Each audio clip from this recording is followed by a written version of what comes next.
তাহলে সেটা স্মৃতিতে কিভাবে গণনা হবে? 18, 19 এবং 20 নম্বর শ্লোক খুলে দেখে নিন। এটি অধ্যায় 9 শ্লোক 25। আমি যে বলেছি সেটা ঠিক কিনা দেখুন তো। আমি সবাইকে ভগবান মানি না। আমি আপনার মত অনুযায়ী চলবো না। না না স্যার, এখন আপনি বলবেন, আমি শুনব। আপনি না করেন আমি কি করব? আমি জোর করতে পারি না। কৃষ্ণের মূর্তি রাখা ভগবদ্গীতা অনুযায়ী নিখুঁত। আমারও তো ইজ্জত আছে ভাই। ঠিকমতো মনে রাখেনি।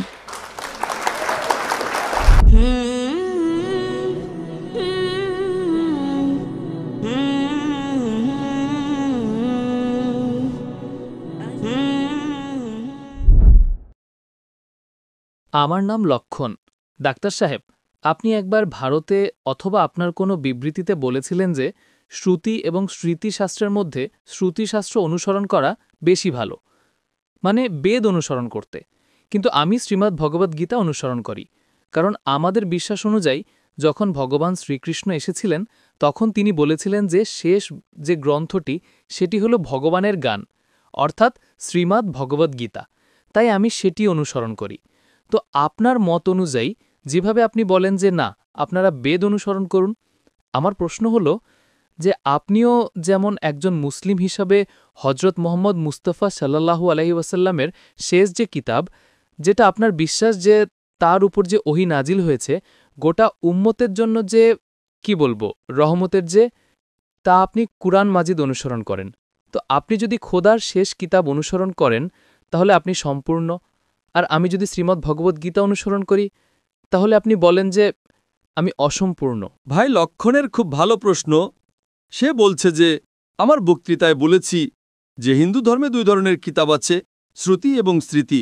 শ্রুতি মানে যা সরাসরি আল্লাহর তরফ থেকে আসে, আর স্মৃতি মানে যা মানুষের লেখা। শ্রুতি যা আল্লাহর তরফ থেকে আসে সেটা উচ্চ স্তরের কিতাব। যদি শ্রুতি এবং স্মৃতির মধ্যে কোনো দ্বন্দ্ব হয় তাহলে আমরা শ্রুতি অনুসরণ করব, আল্লাহর কিতাব, স্মৃতির নয় যা মানুষের কিতাব। ভাই সাহেব প্রশ্ন করছেন যে আমি ভগবদ্গীতা অনুসরণ করি যা শেষ কিতাব, আপনি কুরআন অনুসরণ করেন যা মুহাম্মদ সাল্লাল্লাহু আলাইহি সাল্লামের শেষ কিতাব। তাহলে পার্থক্য কেন? ভাই সাহেব আপনার একটু ভুল বুঝাবুঝি আছে। কুরআন মাজিদ মুহাম্মদ সাল্লাল্লাহু আলাইহি সাল্লামের কিতাব নয়। সরি, আল্লাহর কিতাব। একদম ঠিক, ছোট ভুল, কোনো সমস্যা নেই। তো যদি আমি হিন্দুকে বলি ভগবান থেকে, সে বলবে শ্রুতিতে আছে। আমরা বলি আল্লাহর বাণী। যদি আল্লাহর কালাম এবং রাসূলের কথায় আমরা যাকে হাদিস বলি কোনো মতবিরোধ হয় তাহলে আমরা কোরআন অনুসরণ করব। সঠিক আল্লাহ রাসূলের কিতাব, হাদিস এবং কোরআনের মধ্যে কখনো কোনো মতবিরোধ হবে না, কিন্তু কখনো কখনো হাদিস দুর্বলও হয়, মিথ্যাও হয়। যদি মতবিরোধ হয় তাহলে সেই হাদিস সঠিক হতে পারে না। তো কিন্তু কোরআন আর হাদিস দুটোই আমাদের অনুসরণ করা উচিত, কিন্তু উচ্চ স্তরে আছে কোরআন। স্যার, যে স্মৃতিশাস্ত্র আছে, স্মৃতির মানে হলো স্মরণ করা, মনে রাখা, ঠিক আছে, যা স্মরণ করা হয়েছে। তো যদি আমি আপনার দৃষ্টিভঙ্গি থেকে কথা বলি তাহলে কুরআন মাজিদ আপনার উপর ওহী হিসেবে এসেছিল, তো তিনি সেটা স্মরণ করতেন, তারপর শোনাতেন। তো আপনিও একভাবে স্মৃতিশাস্ত্র অনুসরণ করেন, এটা আমার প্রশ্ন। আমরা দুটোকেই স্মরণ করি, হাদিসকেও স্মরণ করি, কোরআনকেও স্মরণ করি। কিন্তু স্মরণ করার ক্ষেত্রে আমরা জানি যে কোরআন মাজিদ আল্লাহর কালাম, অনেক উদাহরণ আছে, অনেক প্রমাণ আছে। আমি বক্তৃতা দিয়েছি is the Quran God's word. স্মরণ আমরা দুটোকেই করি। স্মরণ করার মাধ্যমে যদি প্রমাণ না করতে পারি তাহলে সেটা সঠিক হতে পারে না। সঠিক হাদিসেরও কোনো মুহাদ্দিস আছেন, তিনি বলবেন আমি শুনেছি অমুকের কাছ থেকে, অমুকের কাছ থেকে, অমুকের কাছ থেকে, তারপর যাবে সাহাবীদের কাছে, তারপর যাবে সাহাবীদের কাছে, তারপর যাবে আল্লাহ রাসূলের কাছে। ঠিক তেমনি কোরআন মাজিদও আমি শিখেছি আমার পিতার কাছ থেকে, আমার পিতা শিখেছেন তার উস্তাদের কাছ থেকে, তারপর যাবে সাহাবীদের কাছে, তারপর সাহাবীদের থেকে যাবে আল্লাহ রাসূলের কাছে। আপনি বুঝতে পারছেন, তাই না? তো দুটোরই স্মরণ করার পদ্ধতি একই, কিন্তু একটি আল্লাহর কালাম, আরেকটি রাসূলের কথা এবং রাসূলের আমল, তাকে হাদিস বলে। দুটোর মধ্যে পার্থক্য আছে, দুটোই স্মরণ করা হয়। আপনি বুঝতে পারছেন, তাই না? বুঝতে পারছি। একটি হলো আল্লাহর তরফ থেকে, আরেকটি হলো রাসূলের তরফ থেকে। তো স্যার, একইভাবে আমাদের যে কিতাব শ্রীমদ্ ভাগবত গীতা, সেটাও যেমন আপনার প্রথম অগ্রাধিকার হলো কুরআন মাজিদ, তো একইভাবে আমরাও স্মৃতির মধ্যে যেটিকে শ্রেষ্ঠ মনে করি সেটিকে শ্রীমদ্ ভাগবত গীতা মনে করি। আমি জানি, কিন্তু আপনি কোনো হিন্দু পণ্ডিতকে জিজ্ঞেস করেন শ্রুতি উচ্চতর না স্মৃতি, সে বলবে শ্রুতি। ভগবদ্গীতা যেমন স্যার শ্রুতিশাস্ত্র আসতে পারে, কারণ যদি বেদের মত অনুযায়ী আমাদের শ্রীকৃষ্ণ ভগবানের অবতার, তাহলে ভগবান যখন নিজে ভগবদ্গীতা বলেছেন তাহলে সেটা স্মৃতিতে কিভাবে গণনা হবে? আপনার পণ্ডিতকে জিজ্ঞেস করেন। ভগবদ্গীতা মহাভারতের একটা অংশ। ইয়েস, আই নো, আমি প্রভুপাদের অনুসারী। ঠিক আছে, আপনি স্বামী প্রভুপাদের গীতা পড়েছেন, যা তিনি অনুবাদ করেছেন। পড়েছি আমি। তো তিনিও আর আমার তার সাথে শ্রীকৃষ্ণা মিশন ইসকন। ইয়েস, তার সাথে আমার 1-to-1 বিতর্ক হয়েছে। আমি বিতর্ক করেছিলাম। Sorry sir. বুঝেছেন? তিনিও মেনেছেন যে এটি শ্রুতি তো শ্রুতিময়, তিনি মানতেন স্মৃতি। কিন্তু স্বামী প্রভুপাদ কি বলেন? কি বলেন তিনি? ভগবদ গীতা হলো বেদের অমৃত। অমৃত। বেদের অমৃত মানে বেদের নির্যাস, বেদের পাকা ফল। ভাই সাহেব, আপনি কথা বলবেন না আমি কথা বলবো?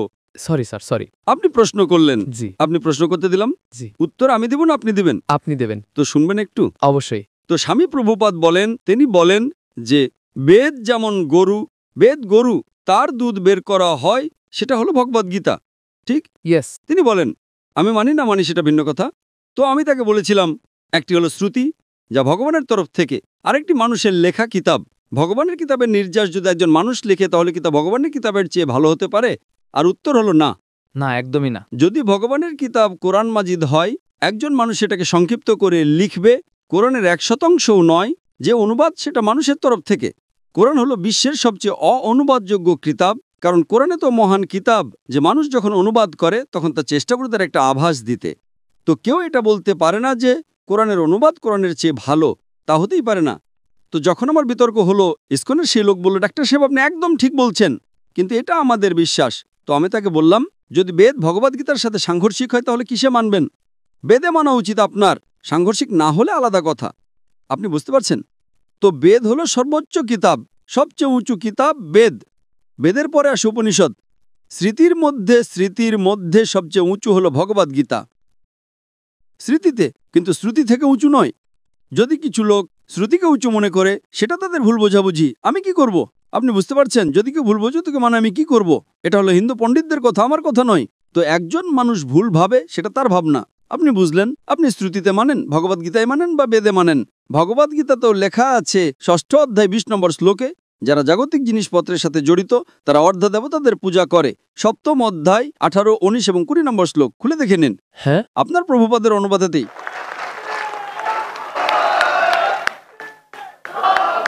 যারা অর্ধদেবতাদের পূজা করে তারা অর্ধদেবতাদের কাছে যাবে, তারা বস্তুপুত্র লোক। আর এই বস্তুপুত্র শব্দটির অনুবাদ স্বামী প্রভুপাদের সংস্কৃত থেকে। স্যার, এটি অধ্যায় 9, শ্লোক 25। জান্তি দেবব্রতাং দেবা পিত্রান জান্তি ব্রতব্রতা ভূতানি ভূতেজ্জা জান্তি মদজন বিমাম। যারা আমার ভক্ত তারা আমার কাছে আসবে। ওটা নয়, আপনি অধ্যায় নম্বর 7 দেখুন। আপনি 9 কেন খুলছেন? আপনার 7 আর 9-এর ভিতর পার্থক্য লাগছে কি? এটা কি ঠিক আমি 7 উদ্ধৃতি দিলাম, আপনি 9 যাচ্ছেন? হ্যাঁ, কিন্তু আমি উপদেবতাদের পূজারী নই। উপদেবতারা আলাদা। আমি আপনাকে কোথায় বললাম? আমি যে বলেছি সেটা ঠিক কিনা দেখুন তো। হ্যাঁ, একদম সঠিক। তাহলে কেন আপনি লোকদের অন্যদিকে নিয়ে যাচ্ছেন? না স্যার। ভাই লক্ষণ, অন্তত সত্যের সঙ্গত দিন।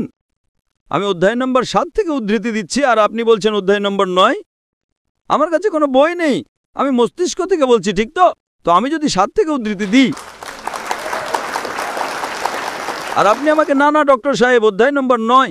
আরে ভাই, আমিও ভগবদ্গীতার ছাত্র, ঠিক তো? ঠিক আছে। আমি স্বামী প্রভুপাদ নই, কিন্তু আমিও তো ছাত্র, তাই না? আমি ছাত্র কি না? হ্যাঁ, সেটাই। আমি আমার মস্তিষ্ক থেকে উদ্ধৃতি দিচ্ছি, ঠিক তো?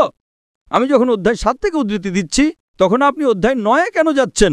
আমার মনে হয়েছিল যে আপনি ওই শ্লোকটি উদ্ধৃত করেছেন যে যারা ভূতের পূজা করে তারা ভূতের কাছে যাবে। পিতৃপুরুষদের পূজা ঠিক।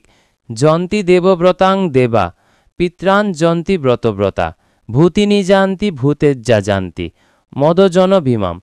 তো যারা আমার ভক্ত তারা আমার কাছে আসবে। একদম ঠিক। তাই আমরা ভূত না প্রেত না কি বলে যে পিতৃপুরুষরা আছেন, আমার পূর্বপুরুষরা, তাদের পূজা না করে এবং উপদেবতাদেরও পূজা না করে যা ভগবদ্গীতা বলে কৃষ্ণের পূজা করি। তাহলে আপনি মানেন যে মূর্তি পূজা ভুল, মানেন আপনি? না, কৃষ্ণের মূর্তি রাখা ভগবদ্গীতা অনুযায়ী নিখুঁত। অধ্যায় 12 যখন অর্জুন জিজ্ঞাসা করলেন যে আমি কার পূজা করব, তখন ভগবান অধ্যায় 12 দ্বিতীয় শ্লোকে বলেছেন যে যদি কেউ আমার সাকার রূপের পূজা করে তাহলে সে আমার অত্যন্ত প্রিয়, তাই আমি ভগবদ্গীতা অনুসরণ করি। তার মানে ভগবদ্গীতাতে বৈপরীত্য আছে। এখনই আপনি বললেন যে ভগবদ্গীতায় লেখা আছে মূর্তি পূজা খারাপ। আমি বলিনি স্যার। আরে আপনার স্বামী প্রভুপাদ বলেছেন। উপদেবতাদের পূজা করা বুদ্ধিহীন মানুষের কাজ। আমি উপদেবতাদের অনুসরণ করছি না, দুঃখিত। আমি শুধু কৃষ্ণকে অনুসরণ করি, একশ্বরবাদ, বহু ঈশ্বরবাদ নয়। আমি সবাইকে ভগবান মানি না, শুধু একজনকে মানি। আপনি যদি ডেমিগডের নিচে পাট্টিকায় পড়েন সেখানে লেখা আছে মূর্তি পূজাও। হ্যাঁ, তো আমি তো উপদেবতাদের পূজা করি না। মূর্তির পূজা করেন কি না? মূর্তির কথা অনুযায়ী আপনার মতে মূর্তি হলো একটি আকৃতি তৈরি করা, কিন্তু আমার মতে আদর্শ হলো কৃষ্ণ। আমি আপনার মত অনুযায়ী চলবো না। আমি শুধু জিজ্ঞেস করছি, আমরা এখন বিতর্ক করছি না, ঠিক তো? এটা বিতর্কের সময় নয়। আচ্ছা স্যার, সরি। আপনি যদি মাঝে হস্তক্ষেপ না করেন তাহলে লোকেরা বুঝবে। ঠিক আছে। আপনি কি মানেন যে ডেমিগডকে পূজা করা আপনি করেন? আমি কথায় পাচ্ছি কেন? আমি কি করছি? আমি ডেমিগডসদের পূজা করি না। ভাই সাহেব, আমি আপনাকে প্রশ্ন করার সুযোগ দিয়েছি। জি স্যার। আপনি আমার সাথে বিতর্ক করতে চান? না স্যার। তো এই নিয়ম ভাঙা কি ভালো কথা? আপনি আমাদের নিয়ম ভাঙছেন। ভাঙবেন কি ভাঙবেন না? না না স্যার, এখন আপনি বলবেন, আমি শুনব। ভাঙছেন কি হ্যাঁ কি না? ভাঙছেন কি না? জি স্যার। আর আমি তো মাশাআল্লাহ ধৈর্য ধরছি, কারণ আমার একজন অমুসলিম ভাই আমার সামনে দাঁড়িয়ে আছে, আমার হিন্দু ভাই সামনে দাঁড়িয়ে আছে। মুসলিম হলে কি হতো? মুসলিম হলে আমি বলতাম সরে যা ভাই, কারণ আপনি আমার অতিথি। আমি ধৈর্য ধরছি। জি স্যার। আমি আপনাকে সম্মান করছি, কিন্তু সম্মান করার মানে এই না যে আপনি সব লোকের সময়। হাজারো লোক আছে এখানে, ঠিক তাই না? আমি তো শুধু বেদের ব্যাপারে বলছি, আমি ভগবদ্গীতার ব্যাপারে বলছি। যদি বেদ আর ভগবদ্গীতায় দ্বন্দ্ব হয়, বেদে লেখা আছে সেদের উপনিষদের 4 নম্বর অধ্যায় 19 নম্বর শ্লোক, না তস্রপতমস্তি। যজুর্বেদ 32 নম্বর অধ্যায় 3 নম্বর শ্লোক, না তস্রপতিমাস্তি। প্রতিমা মানে ছবি, অনুবাদ করলে হয়ে যায় ফটোগ্রাফ, পেন্টিং, আইডল, স্ট্যাচু। না তস্রপতিমাস্তি। সেই খোদার, সেই ভগবানের কোনো প্রতিমা নেই, কোনো ফটোগ্রাফ নেই, কোনো পেন্টিং নেই, কোনো ছবি নেই, কোনো আইডল নেই, কোনো ভাস্কর্য নেই। এখন আমি বেদ থেকে উদ্ধৃতি দিচ্ছি। যদি বেদ আর ভগবদ্গীতায় দ্বন্দ্ব হয়, তাহলে হিন্দু ধর্মের হিসেব অনুযায়ী আপনাকে বেদ অনুসরণ করতে হবে। আপনি না করেন আমি কি করব? আমি জোর করতে পারি না। জি স্যার, আমি ভগবদ্গীতা ফলো করি। করুন না, আপনাকে যাকে অনুসরণ করতে ইচ্ছে করে করুন, কিন্তু আমি তো আপনাকে বলতে পারি আমি জ্ঞান সম্পর্কে কি জানি। বুঝে গেছি। আপনাকে ভগবদ্গীতা অনুসরণ করতে হবে, স্বামী প্রভুপাদকে অনুসরণ করতে হবে, স্বামী প্রভুপাদকে জিজ্ঞেস করতে হবে। আমি তো আপনাকে আটকাতে পারি না। আমি শুধু বলতে পারি যে আপনার কিতাবে এটা লেখা আছে, আপনাকে অনুসরণ করতে হলে করুন, না করতে হলে না করেন। কারণ কোরআনে লেখা আছে লা ইকরাহা ফিদ্দীন। ধর্মে কখনো কাউকে জোর করতে পারবেন না। আমি আপনার সাথে কথা বলতে পারি, মানলে ভালো কথা, না মানলে আমি বলবো নো প্রবলেম, আমি আপনার সাথে ঝগড়া করব না, ঠিক তাই না? Thank you sir. আপনি কি আবার গবেষণা করেন? চলবে স্যার। ঠিক তাই না? আপনার আমার মাপকাঠি কি? কেউ যদি আমার সাথে বিতর্ক করতে চায় তাহলে সে আমার সমকক্ষ হবে। লোকেরা বলবে আরে বাচ্চা ছেলের সাথে বিতর্ক করছে জাকির। আমারও তো ইজ্জত আছে ভাই, আছে কি নেই? আমার ইজ্জত। আপনাকে আমি শুনেছি। আবার কথা বলছেন। আপনার শ্রী শ্রী রবিশঙ্কর, শ্রী শ্রী রবিশঙ্কর, লাখো লোক তাকে ভগবান মানে, জানেন আপনি? আপনি তো মানেন না ভাই, আপনি কৃষ্ণের ভক্ত। জি স্যার। কার ভক্ত?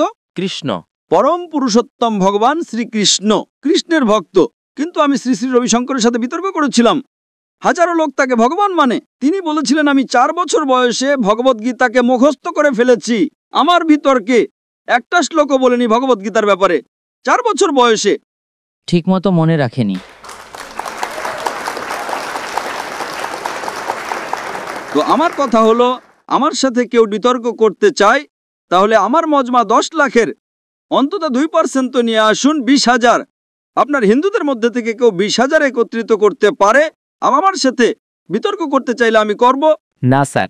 20,000 এক বৈঠকে, ঠিক?